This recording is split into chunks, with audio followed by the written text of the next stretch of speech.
2017 চনত আমি পলিটেকনিক আৰু ইঞ্জিনিয়াৰিং কলেজত 370 গৰাকী অধ্যাপক অধ্যাপিকাক অংশকালীন হিচাপে আমি নিযুক্তি দিছিলোঁ। সেইটো আৰু সত্য অসত্যৰ কথা নাই, চবৰ হাতত কাগজখনে আছে। আৰু তেওঁলোকক পাৰ ক্লাছ হিচাপত বেতন দিয়া হৈছিল, যে যিমানটা ক্লাছ কৰিব সিমানটা বেতন দিব। তাৰ পিছত আমি তেখেতসকলক এটা প্ৰক্ৰিয়াৰ মাজেৰে কিছুক আমি এবজৰ্ভ কৰিলোঁ, আৰু এনেকৈ কিছুৱে ৰিজাইন দিও গুচি গ'ল। 67 গৰাকী ৰিজাইন দিলে, আৰু আমাৰ যিটো প্ৰক্ৰিয়াৰ মাজেৰে 133 গৰাকীয়ে চৰকাৰী চাকৰি পালে, আৰু কিছুক ৰেগুলেশ্যন 3F-তো লোৱা গ'ল। এতিয়া প্ৰশ্নটো হ'ল যে এই পলিটেকনিকৰ শিক্ষকসকলে গুৱাহাটী উচ্চ ন্যায়ালয়ত গ'ল। যদি কোৰ্টত নগ'লেহেঁতেন, আমাৰ লগতে কথাটো থাকিলেহেঁতেন, কথাটো বেলেগ আছিলে। কোৰ্টত তেওঁলোকে গ'ল, আৰু কোৰ্টত তেওঁলোকে এটা আদেশ ল'লে গভৰ্ণমেণ্টৰ বিপৰীতে, যে তেওঁলোকক চাকৰিৰ পৰা গুচাব নোৱাৰিব। কিন্তু গুৱাহাটী উচ্চ ন্যায়ালয়ে তেওঁলোকক এটা সিদ্ধান্ত দিলে অৱশেষত, যে নহয়, কোনো কণ্ট্ৰেকচুৱেল টিচাৰ চৰকাৰে ৰেগুলাৰ কৰিব নোৱাৰে। অৰ্থাৎ মই যিটো বিধানসভাটো কৈছিলোঁ, এইটো উচ্চ ন্যায়ালয়ে এটা গুৰুত্বপূৰ্ণ জাজমেণ্ট দি ক'লে যে চৰকাৰৰ এইটো অধিকাৰেই নাই কাকো ৰেগুলাৰাইজ কৰা। গতিকে তেওঁলোকৰ জাগাত নতুনকৈ এপইণ্টমেণ্ট পোৱা শিক্ষকসকলে যোগদান কৰিলে।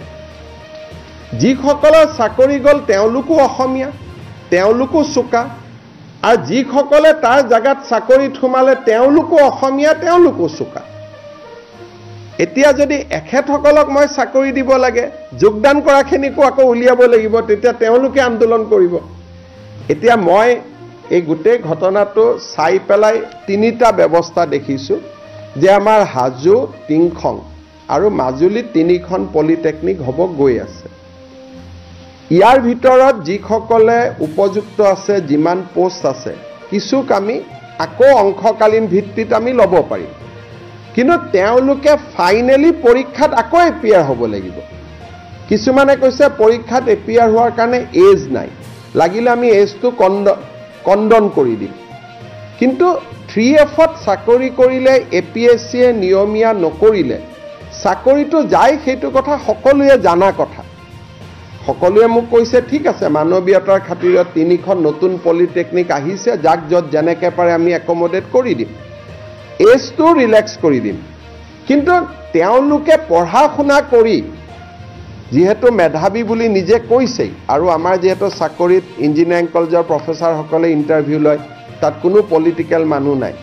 গতিকে মই আশা কৰিম অন্ততঃ মেধাৰ ভিত্তিত পিছৰবাৰ তেওঁলোকে চাকৰি ল'ব। কিন্তু গভৰ্ণমেণ্টত আজিকালি ডাঙৰ কথাটো হ'ল যে মেধাক বাদ দি মৰম কৰাৰ ইয়াত কোনো স্কোপ নাই। কাৰণ যদি মৰম কৰিব যাওঁ, যোগদান কৰাখিনিক আকৌ উলিয়াই দিব লাগিব, তেতিয়া তেওঁলোকো আপোনালোকৰ ওচৰত আহিব। সেইকাৰণে মোৰ এইটোৱে কথা যে মই এজ ৰিলেক্স কৰি দিম, নতুন 3খন পলিটেকনিকক এওঁলোকক যাতে অন্ততঃ লগে লগে চাকৰিটো নাযায়, কাম কৰি থকাৰ সুবিধাও কৰি দিম। কিন্তু সকলোকে পাৰোঁ নে নোৱাৰোঁ মই নাজানো, মই চেক কৰি লওঁ। কিন্তু ফাইনেলি তেওঁলোকে পৰীক্ষা দিবই লাগিব, পৰীক্ষা নিদিয়াকৈ চাকৰি নহ'ব। এই কথাখিনি মই ভাবোঁ যে চাকৰি এটা গ'লে মনটো বেয়া লাগে, অলপ দুখো কৰে, কিন্তু পোৱা কেইজনো জেনুইনে, যোনে চাকৰি পাইছে, তেওঁলোকৰ জেগাত কোনো ৰাজস্থান মহাৰাষ্ট্ৰৰ পৰা কোনো অহা নাই, অসমৰ ডেকা ল'ৰা ছোৱালীয়ে চাকৰি পাইছে।